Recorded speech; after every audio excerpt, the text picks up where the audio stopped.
یہ جو فیملی ہوتی ہے نا یہ تسبیح کی طرح ہوتی ہے.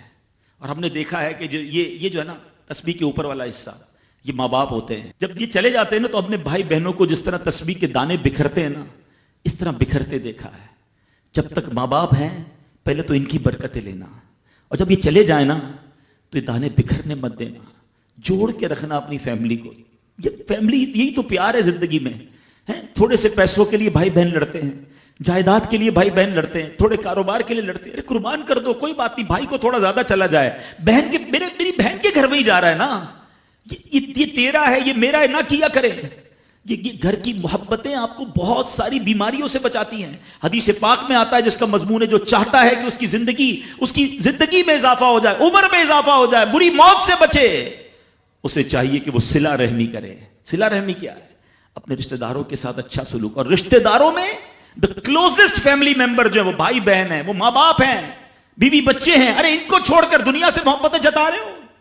نہیں میرے پیارے اسلامی بھائیوں. تو اپنی بچیوں کے ساتھ اور اپنی بہنوں کے ساتھ بالخصوص اچھا سلوک کرنا. خوش نصیب ہے وہ بھائی جو بہنوں کا مان ہے, خوش نصیب ہے وہ جو والد جو اپنی بچیوں کے ساتھ اچھا برتاؤ کرتا ہے. بہنوں کی دعائیں بھائی کو بہت اوپر لے جاتی ہیں. خوش نصیب ہے وہ بھائی. اچھا ہمارے ایک اور نظام پتہ ہے کیا ہے کہ جب تک ماں باپ کے ساتھ رہ رہے ہیں تو چلے بھائی بہنوں میں پیار ہے. اب بھائی بہنوں میں شادی ہو گئی, سب کی شادیاں ہو گئیں اور ماں باپ چلے گئے, تو اب نارملی لوگ اپنی بہنوں کو اگنور کرتے ہیں. اب یار میں تو اپنی بیوی کو دیکھوں گا, اپنے بچوں کو دیکھوں گا, اپنی کمائی کو دیکھوں گا. نہیں, اب بھائی کا کام ہے کہ وہ والد کا کردار ادا کرے. بہنوں کو یہ احساس دلائے کہ تمہارے ماں باپ چلے گئے ہیں مگر تمہارے بھائی زندہ ہیں. ہر مشکل میں تمہارے بھائی تمہارے ساتھ کھڑے ہوں گے.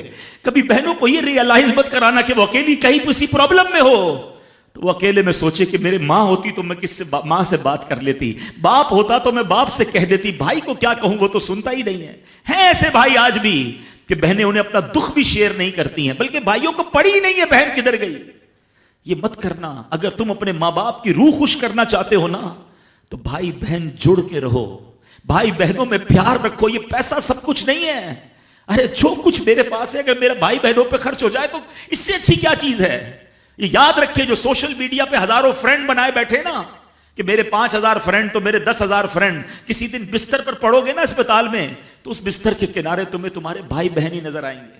وہ سوشل میڈیا والا تمہارا جو سارے دن چیٹنگ جس کے ساتھ واٹس ایپ پہ لگے ہوئے ہو نا گروپ میں, کوئی نظر نہیں آئے گا. جب تمہارے گھر میں کوئی بچے کا پرابلم ہوگا رات آدھی رات کو اگر تمہارے گھر کوئی آ کے تمہیں دلاسا دے گا تو تمہارے بھائی بہن ہوں گے. بہنوں کو حقیر نہ سمجھنا, یہ ان لوگوں کے لیے بھی درس ہے. اسلام جب نہیں آیا تھا نا تو بہنوں کے حقوق نہیں تھے, ان کو کوئی ورثے میں حق نہیں دیتا تھا, بہنوں کی شادیاں نہیں کرواتے تھے. مگر آج بھی کچھ قبائل سنا ہے ایسے ہیں, آج بھی بدبخت کچھ لوگ ایسے ہیں جو بہنوں کے حق دبا لیتے ہیں. ارے بہنیں تو غم گسار ہوتی ہیں, بہنیں تو بھائیوں کا مان ہوتی ہیں. ارے بہنیں ہوتی ہیں تو گھر میں رونق ہوتی ہے. ارے بہنوں کو عزت دیا کرو, بہنوں کو پیار دیا کرو. اللہ کے حبیب فرماتے ہیں ایسا بھی ہوا کہ کچھ لوگوں کی ماں باپ جلدی چلے گئے, اب بھائی پر بہنوں کا بوجھ ہے. ایک صحابی کے بارے میں آتا ہے ان کی 6 یا 7 بہنیں تھیں اور سبحان اللہ وہ اپنی بہنوں کو انہوں نے پالا, اپنی بہنوں کو باپ بن کر پالا, ان کے بالوں میں کنگھی بھی کرتے تھے. اور جب بہنوں کی شادیاں ہو گئی, بہنیں بڑی ہو گئی, اپنی شادی تاخیر سے کی اور شادی بھی کسی بیوہ سے کی.